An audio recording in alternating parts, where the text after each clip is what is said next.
There we go. Save. There we go. Okay. So we're going to talk about ethical issues in counseling practice. I'll give you some examples, some fun examples, or unfun examples. Our professional relationships with our clients exist for not for your benefit, but for their benefit. Not so that you can make some money. It's to help them. Mental health professionals should ask themselves frequently, whose needs are being met in this relationship? My clients or my own? While it is not unethical to fulfill one's own needs while fulfilling the client's, we must avoid exploiting the client. If we are aware of our personal problems, there is less chance that we will project them onto our clients.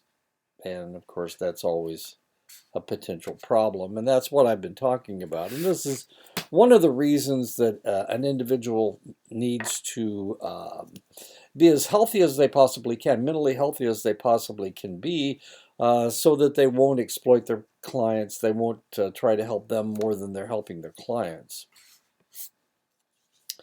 George has been a client of Sylvia for 6 weeks. Sylvia realizes that she is becoming more and more sexually attracted to George as the counseling progresses. And with that hair, who wouldn't be? She is having more and more trouble focusing on therapy because of the attraction. Sylvia's problem is that she sees George as flirtatious, even though she is beginning to doubt her own objectivity. She finds herself thinking of George often. Sylvia has had 2 sexual dreams starring George. Sylvia is having some trouble listening to George and feels that she is preoccupied with being liked and accepted by him. Sylvia is still pondering what she will do when, at the next session, George blurts out, "There is something that I really need to talk to you about. I've been thinking a lot about you, and I'd really like to spend more time with you outside this office. You're very exciting to me, not just sexually, but as a person, and I'd like to know more about you. It's important for me to know how you feel about me." Michael went through a messy divorce 2 years ago and was banned from seeing his children by a vindictive ex-wife. Trish is going through a messy divorce and makes moves to restrict her philandering husband's visitation to times when she knows he will be unable to take the children. Michael begins to counsel her against doing this. Michael begins seeing traits and even actions in Trish that remind him of his ex-wife. Michael begins looking forward to seeing her so that he can argue her out of her more vindictive behavior. Is Michael being ethical? And of course, this is the question that we have to ask ourselves. How are these people helping themselves, or are they helping the client? Other aspects of our personality that we may not be aware of include the need for control and power, a need to be nurturing and helpful, the need to change others in the direction of our own values, the need to persuade, the need to feel adequate, thus allowing the client to confirm our competence, the need to be respected and appreciated. Some individuals may enter their counseling profession because of their need for power, for feeling useful and significant, and for reinforcing their feelings of adequacy. Because of their own emotional hunger, they are unable to focus genuine attention on the client's deprivations. At the extreme, the helper is in greater need of the helpee than the other way around. Thus, counselors should be continuously evaluating whether they are helping or stagnating their clients. Dorothy became a counselor after her children grew up and moved away. She seemed very nurturing, but no one seemed to ever get fixed unless they bucked at the control she tried to exert over them. Clients complained that she was always trying to control their lives. She finally moved into management. The ethical codes of professional organizations provide only broad guidelines for responsible practice. Codes educate counseling practitioners and the general public about the responsibilities of the profession. They provide a basis for accountability, and through their enforcement, Clients are protected from unethical practices. They provide a framework for self-monitoring and improving one's professional practice. Steps to solving ethical dilemmas: identify the dilemma and decide whether the problem is mainly ethical, legal, professional, clinical, or moral. Identify the potential issues, evaluate the responsibilities, rights, and welfare of all those involved in the situation. Look at the relevant ethics codes for the general guidance on the matter. Know the applicable laws and regulations. Seek consultation from more than one source to obtain various perspectives on the dilemma. Brainstorm various possible courses of action. Continue discussing options with other professionals. Enumerate the consequences of various decisions. Decide on what appears to be the best possible course of action. There seems to be a mutual attraction and neither of them are married. Oh, we're talking about Sylvia here. It is unethical for Sylvia to date a client. The APA wants Sylvia to wait at least 2 years before dating George. Neither Sylvia nor George are willing to wait that long to begin dating. They will be all right as long as none of her colleagues turns Sylvia in.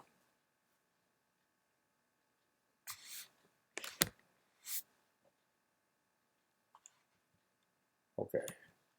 Wait a minute. Let's go backwards. There we go. Okay. So how much of this is true and how much of this isn't true? Well, most of it is. Now, of course, Sylvia and George are going to be sneaking around and trying to get things done, but nobody's being helped here, and that's the problem. George isn't really being helped, and Sylvia's not really being helped. So they need to not do it. It's unethical. You have just found out that a psychologist working in your student health clinic is having an affair with a former student. The affair started 10 months after Morgan completed therapy with Merlin. They re-met during a counseling skills class. There has been quite a bit of discussion about the affair, but the counselor refuses to discuss it.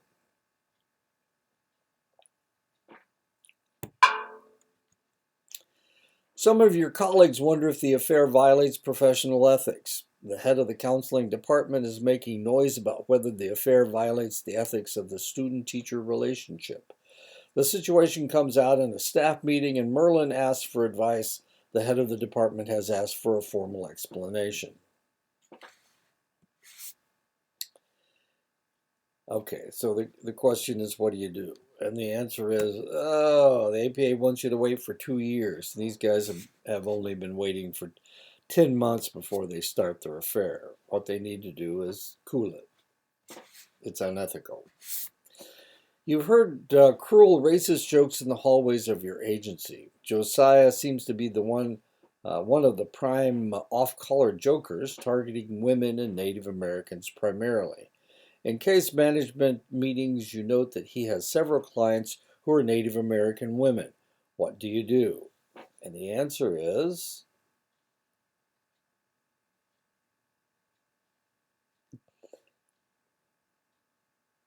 you need to get him off those cases.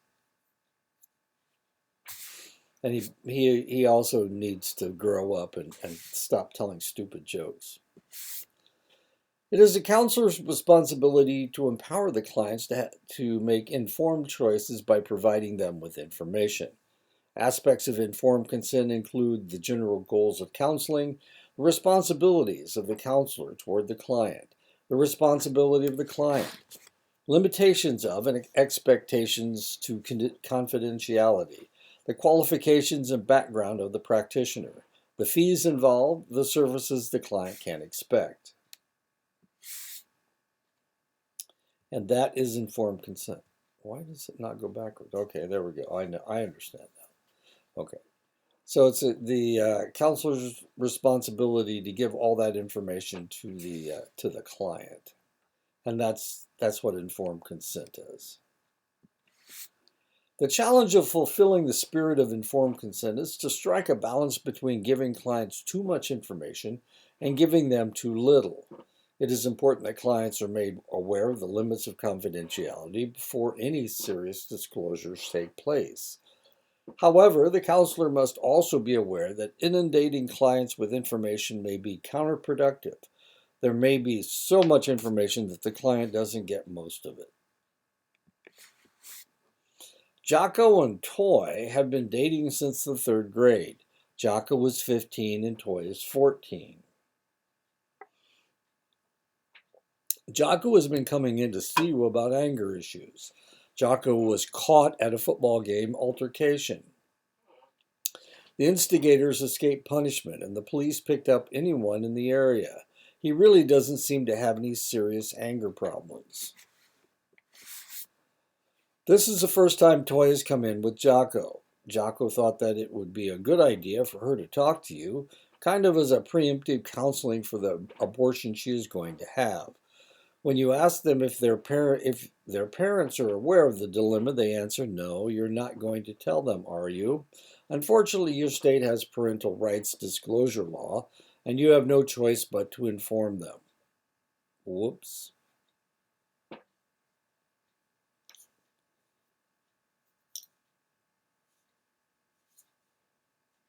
Okay, it's going to bother them that their parents have found out, but the reality is you could lose your license for not disclosing this information. Counselors have an ethical responsibility to discuss the nature and purpose of confidentiality with their clients early in the counseling process. In addition, clients have the right to know that their therapist may be discussing certain details of the relationship with their supervisor or colleague. Confidentiality must be broken when the client poses a danger to themselves or others. The therapist believes a client under the age of 16 is the victim of incest, rape, child abuse, or some other crime. The therapist determines that the client needs hospitalization. Information is made an issue in court action. Clients request that their records be released to themselves or to a third party. So in the case of Toy and Jocko, you have to disclose that information. You have no choice.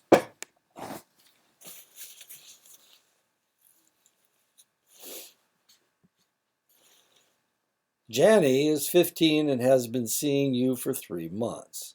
Lately, she has been complaining of severe depression and that life seems hopeless. She's been discussing suicide and has even requested information from you on good ways to go about it. Are you obliged to tell her parents? She's 15. What will you tell Janny? What consultation might you seek? And the answer is you don't have a choice. She's contemplating suicide. And one thing that you have to do is if she is contemplating injuring somebody, you have to inform that individual so that they don't get injured. If she's planning on injuring herself, you have to turn her in. You don't have a choice. She probably needs to be hospitalized until she gets over her suicidal ideations.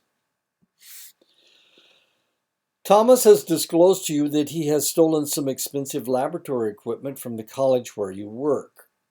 A week later, Mary John calls you in to discuss this particular client.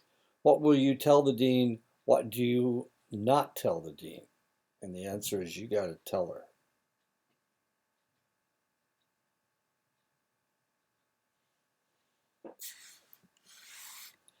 You're working in a clinic that provides testing and counseling services for those suspected of having HIV. The staff is debating the legal and ethical problems with HIV disclosure. So they have a greater responsibility to your. Do you have a greater responsibility to your client or to protect others from HIV exposure? What input would you give the staff on this question? Must counselors violate confidentiality and perhaps take coercive action when a client known to be HIV positive is believed to be sexually active or sharing needles? And this was a huge question when AIDS first started. and as AIDS was gaining foothold in the United States. This was a massive problem.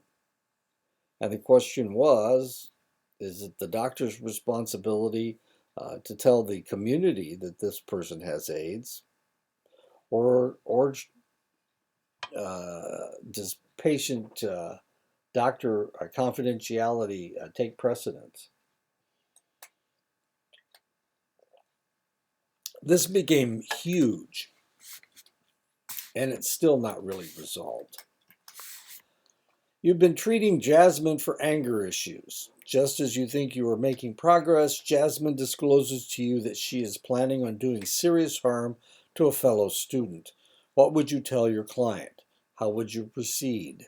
And the answer is, as I told you before, if she's planning on hurting somebody, you have to tell the person that she's planning on hurting that she's in danger. And the other thing you need to do is tell the police. Probably what will happen is she'll be not arrested, but she'll be brought in for questioning, and they'll find out how serious she is. Jill is 15 and was sent to you by her parents. One day, the parents request a session with you to discuss their daughter's progress and to see what they can do to help. What can and can't you disclose with the parents? What might you say to Jill before meeting with their parents? What can you say to Jill if she pleads for you either not to meet them or with them or disclose nothing? And the answer is you don't have a choice. Your state dictates how much you can tell the individual, and you need to tell Jill that you don't have a choice. In essence, you don't have a choice. You have to tell her parents everything that she's told you. Well, as much as the state allows you to. And every state is different.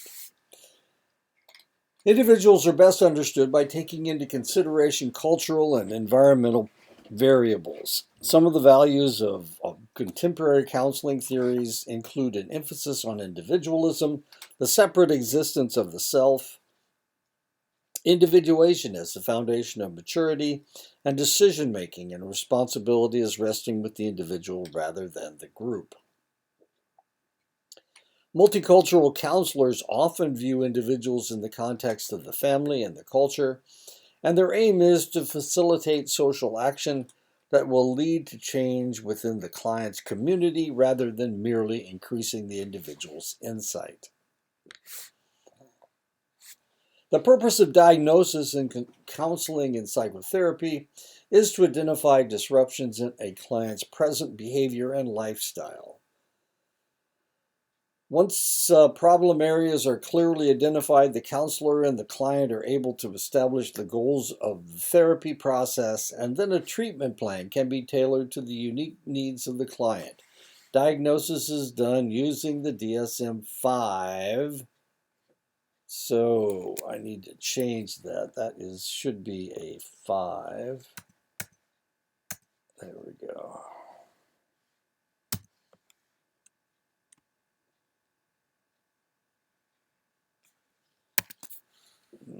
Nah, just leave it like that. I'll put a period behind it. There we go. No, that's a period. There we go.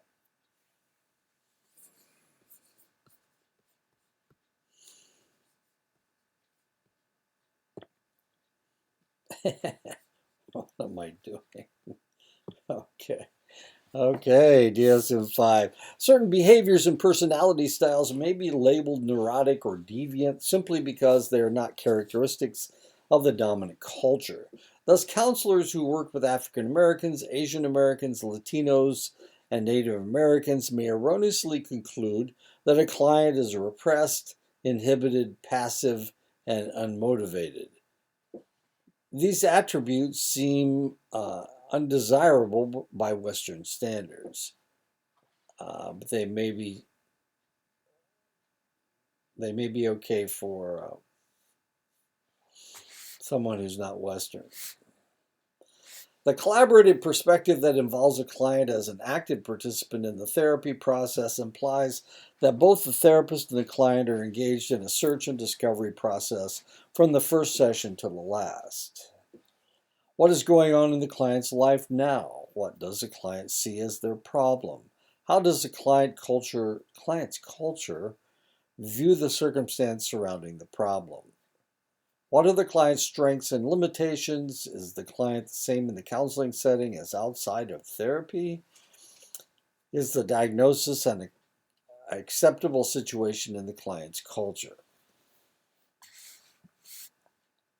Dual relationships, whether sexual or non-sexual, occur when counselors assume two or more roles simultaneously with a client. Roles of therapist and teacher, roles of supervisor and therapist, allowing the client to barter with goods for service, borrowing money from a client, providing therapy to a friend, employee, or relative, engaging in a social relationship with a client, accepting an expensive gift from a client, becoming emotionally or sexually involved with a former client, going into a business venture with a client.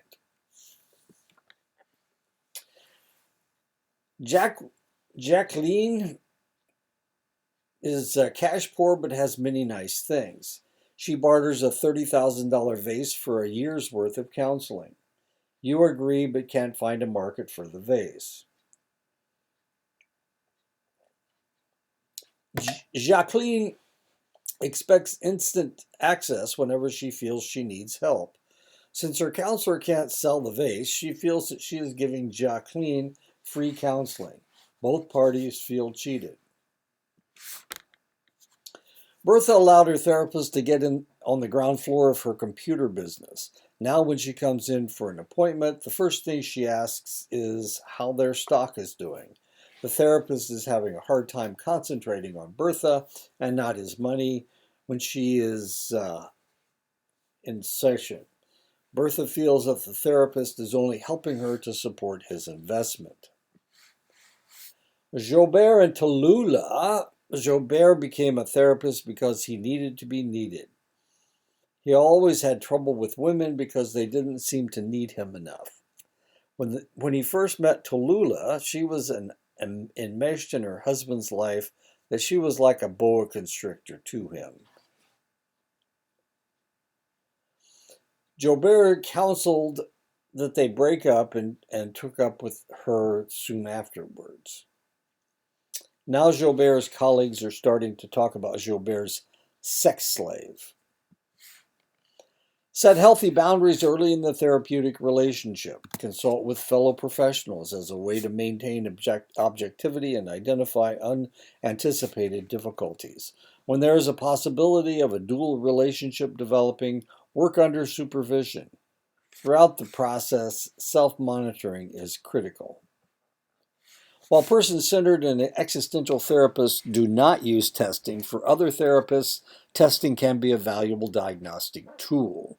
A wide variety of tests can be used for counseling purposes, including measures of interest, of aptitude, of achievement, of attitudes and values, of personal characteristics. Some guidelines for using tests. Clients should be involved with the test selection process. Clients' reasons for wanting tests, as well as their past experiences with tests, should be explored. A client should be aware that tests are imperfect tools. The client should be aware that all tests have limitations. The counselor should be willing to allow the client to interpret test results. There may be socioeconomic, ethnic, gender, and cultural factors that can affect test scores. And that is the end of the lecture. I'm sorry that I slurred some of my words. We had that election yesterday, and I'm really tired. And I didn't realize it until I started lecturing. So sorry about that. I'll talk to you again next week. There we go.